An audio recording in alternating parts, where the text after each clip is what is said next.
Welcome, everybody. This week's Joy of Gratitude has been sponsored in the merit of a refuah shlema, a complete recovery for Yehuda Shalom ben Chaya Rachel.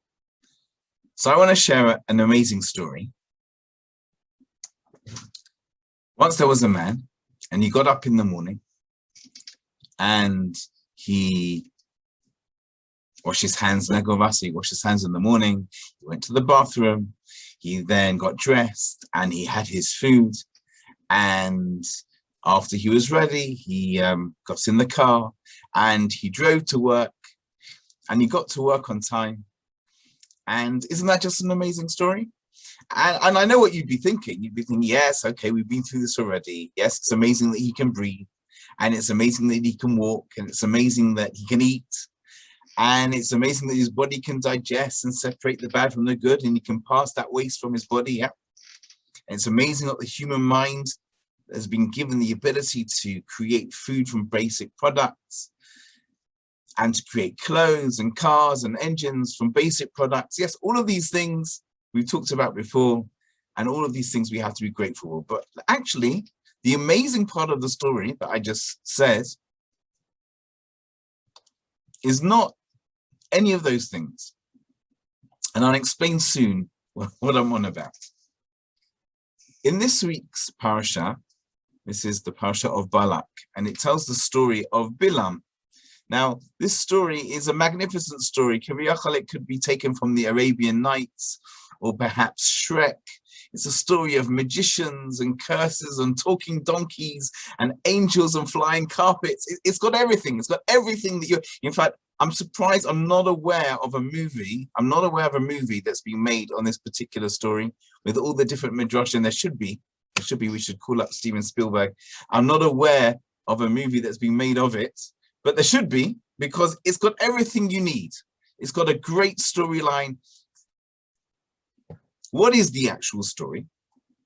Balak, king of Moab, he sees the Israelites are approaching. He's scared. He summons the magician, the famous magician, the non-Jewish prophet called Bilam to curse the Jews.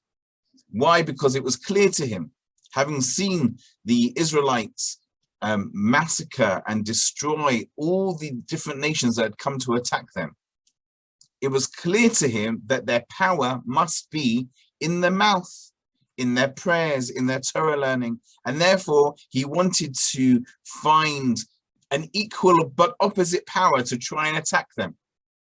And therefore he wanted to get somebody who was going to curse them, use the ability of the mouth to curse them. Maybe that would work.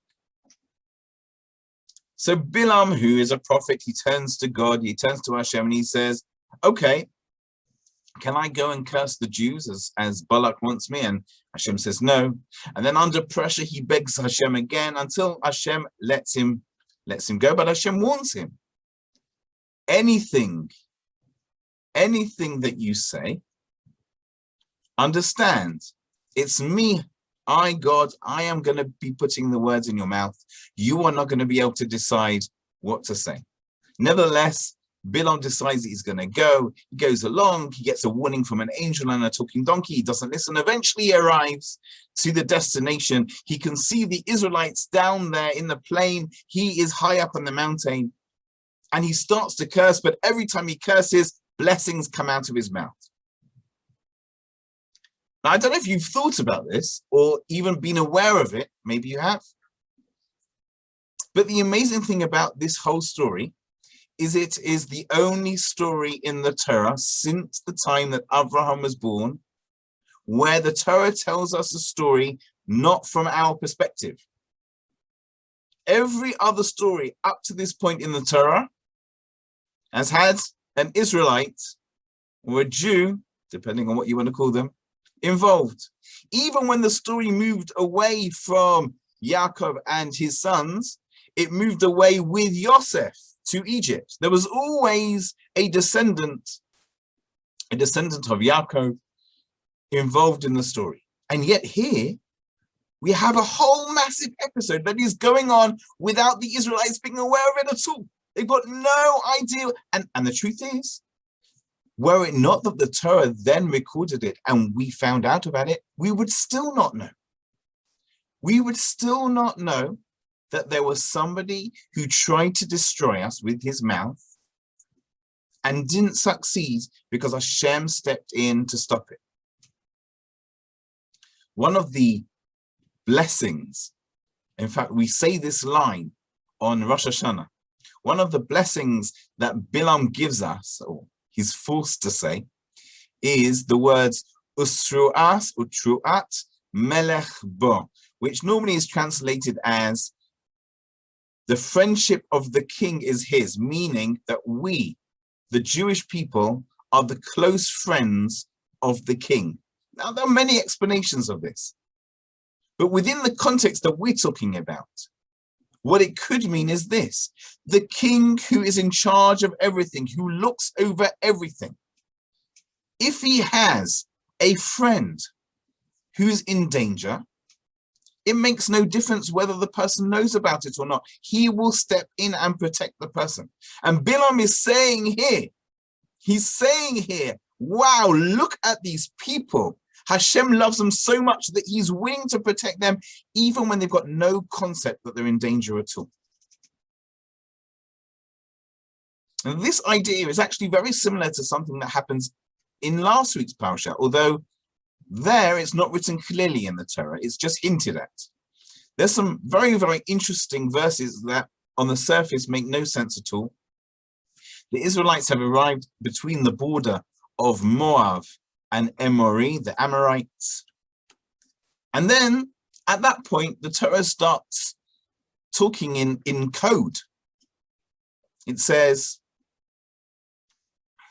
concerning this is told in the account of the wars of Hashem, what he gave at the Yam Suf, at the Red Sea, and the streams of Arnon, and the spilling of the streams that turned to lean towards the border of Moab, from there to the well, and that is the well which Hashem said to Moshe, gather the people and I will give them water. Then the Israelites sang this song, ascend, come up, O well, sing to it. Now, all I've done there is translate these words and they make absolutely no sense.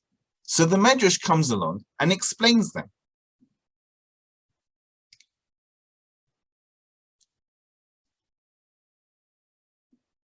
Starting with that first verse, the Torah is saying, we know there was a tremendous miracle that happened at the Yam Suf where the sea split. We'll understand that the miracle that happened at Arnon, which is where the Jewish people were, was equally as great. What was the miracle? There was a spilling of a stream, meaning that there was a river or a flow of water that brought down something to the Jewish people. What was it? Explains the Medrash. The Jewish people the Israelites needed to pass through a very, very narrow gorge with a mountain on either side. One mountain was the edge of the Amorite border, and the other mountain on the other side of the gorge was the Moabite border, and they had to walk between this narrow gorge. And the Amorites thought, this is a perfect opportunity. We will hide in the caves of our side of the mountain. And as the Israelites are walking past, we will jump out and we will attack them and kill them, and they will have nowhere to go. Now, it happened to be that the way these two mountains worked, in fact, they may have originally been together. The protrusions in one were the caves in the next one. And Hashem made, as it says in the verse, made the mountain of Ar, which was on the side of the Emori, lean in towards the mountain of Moab, until the two mountains squashed against each other, and the soldiers of the Emori who were inside those caves got squashed and got killed. And this all took place before the Jewish people had come close to that gorge. Then the mountains separate, and they would have known nothing about it, were it not for this water that flowed down and took the blood of the dead Emori who had planned to kill them, took them down to the well, and then this well of water that came round with them throughout their time in the desert, then made this water filled with blood spurt up until they saw this and they realized there must have been a miracle. And then they turned to Hashem, and through Moshe, they were told what had happened. Again, we have a situation where the Jewish people, were it not for that, would have walked through that gorge and had no idea whatsoever that anything had been done to them, done for them. If you want to imagine, it's like one of those, like a comedy movie, right? So like you can imagine an old black and white movie where it's sort of moving quite fast, and you've got this sort of person walking down the street oblivious, a house falls and it just misses him, or maybe it falls on him and the doorway is where he was standing, so he survives. He just carries on walking without knowing. A car drives across and just misses him. Someone's about to kill him around the corner, but a rock falls on his head and he dies before he has a chance to kill. And then he ends up at his destination completely unaware that he has been protected all of that time. So let's go back to our original story. I told a story about a person, an everyday story about a person who gets up in the morning, goes and gets dressed, has breakfast, drives to work, gets to work. But what we don't know, and what could have been, is that somebody else on the road as he was driving to work was using their phone. And if they carried on using their phone, they would have lost control of the car, smashed into the hero of our story, and who knows what would have happened. But perhaps Hashem arranged something that this person got a start or a little bit of a shock, and he realized, okay, I'm going to put my phone down, and then carries on driving safely.